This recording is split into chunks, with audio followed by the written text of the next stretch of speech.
when I did Black Swan, there was that fear of losing yourself. This was about losing your home.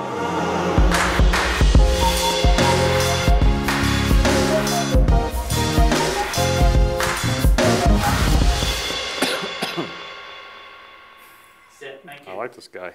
Darren, thanks so much for your time. Pleasure.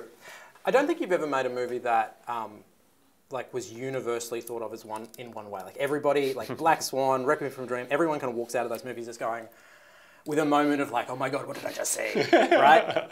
Do you get off on that? Do you get off on that audience reaction? I want people to have an experience like they've never had at the cinema. That's, for me, like the greatest gift possible is people just being, you know, moved to talk.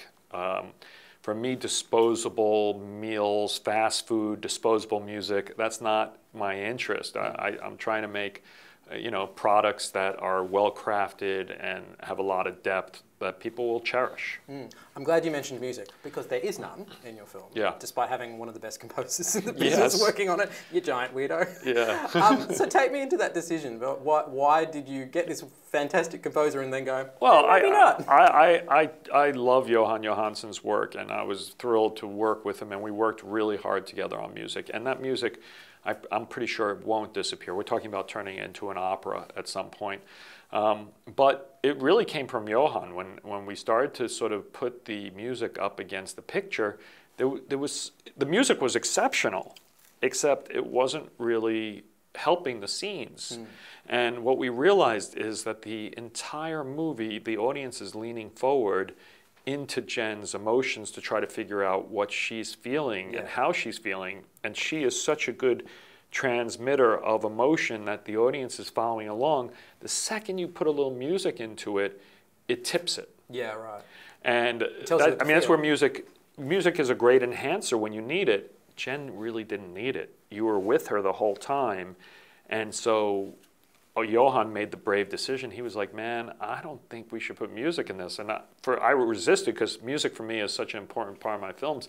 But then I realized that, you know, it was creating a whole different feeling that was weird for people. One of the most iconic musical scores of the last kind of 15, 20 years is the music you had in Requiem for a Dream. Sure, and it has since been used in trailers for everything. Yeah. How do you feel about that iconic theme being used in like Lord of the Rings trailers and stuff like that? Well, I'm very happy for Clint, because I think he does well off of it, and it helps with his own fame and all that stuff, and it's great for him and his work. For me, it ultimately takes away the impact. I think maybe it might impact the film a little bit when new younger audiences come to see it and they go, oh, I've heard that before, and they don't have the same feeling. And it's unfortunate. You know, Clint did incredible work with it, and it's beautiful, but you know, I unfortunately can't control those things. No, of course not. So take me back to that house where you were writing this fever dream of a movie. What was going on in your head? I don't know. I had this idea of trying to do, first it started, I think, with the home invasion film, which I think is a great genre. It's very scary. Everyone can relate to people coming and taking over your home, or even having a guest that really sucks. You know, that relative who won't get the hell out of your house. They're still there. I had to come to America just to get rid of them, right? But we all relate to that. So I knew that was a really good place to start. I mean, and when I did Black Swan, there was that fear of losing yourself. This was about losing your home. But then I realized there was another connection going on, which was this larger story about, you know, our home, this planet, the home that belongs to all of us, and there might be a way of making a metaphor out of that and sort of telling the story of Mother Nature in this home. So it kind of works on two levels. There's a story of a husband and wife dealing with a home invasion, and there's also this story of Mother Earth dealing with people who weren't invited.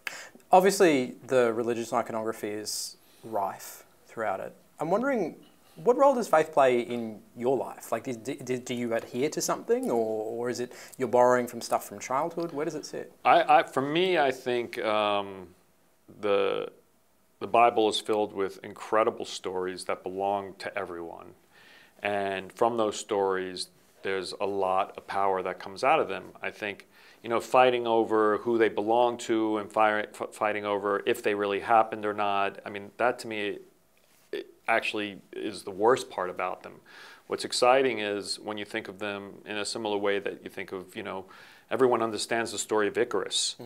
We know it didn't happen, but we understand the moral. So it doesn't matter that fight. We can learn a lot from those stories because they are the oldest stories we've been telling, and they're all part of world culture. It's interesting. The movie is just coming out now and people are only just reacting to it. So, Yeah. But what I've found is that everybody you talk to that has seen it Yeah. finds something completely different in it. Which is cool, But one of the things that really stood out to me, and I wonder whether it was like top of mind for you, was this sort of portrait of fame and narcissism and the effect on those around the famous Yeah. person. Was that something you were conscious of, or was that something that kind of emerged naturally? It really was. It emerged out of it. I mean, for me, it was more about worship, but then it came, and then I think when you cast Jennifer Lawrence, Javier Bardem, Michelle Pfeiffer, Ed Harris, all people that deal with celebrity culture, people started to sort of make those connections that we were somehow making a statement about that. I think the statement that's in there is good, and it works with the other ideas in there. But to be honest, I wasn't fully conscious of it when we were making it. Awesome. Yeah. Darren, All right, great. you're an Thank you very absolute much. pleasure to talk to. Thank you.